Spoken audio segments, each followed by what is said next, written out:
Hommes israélites, écoutez ces paroles. Jésus de Nazareth, cet homme à qui Dieu a rendu témoignage devant vous par les miracles, les prodiges et les signes qu'il a opérés par lui au milieu de vous comme vous le savez vous-même.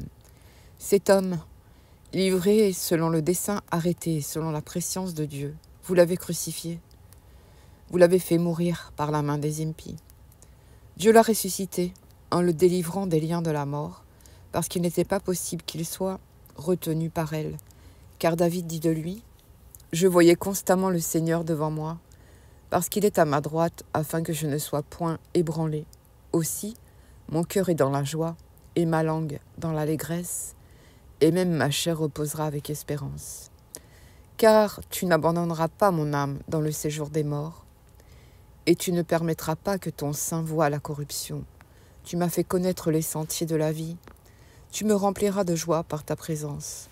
Hommes frères, qu'il me soit permis de vous dire librement, au sujet du patriarche David, qu'il est mort, qu'il a été enseveli, et que son sépulcre existe encore aujourd'hui parmi nous.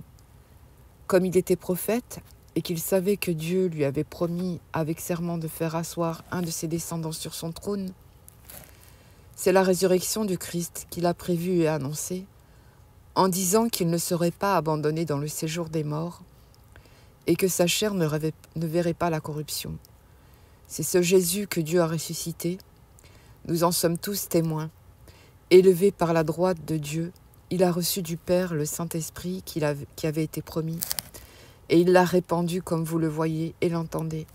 Car David n'est point monté au ciel, mais il dit lui-même, « Le Seigneur a dit à mon Seigneur, assis-toi à ma droite, jusqu'à ce que je fasse de tes ennemis ton marchepied. » Que toute la maison d'Israël sache donc avec certitude que Dieu a fait Seigneur et Christ, ce Jésus que vous avez crucifié.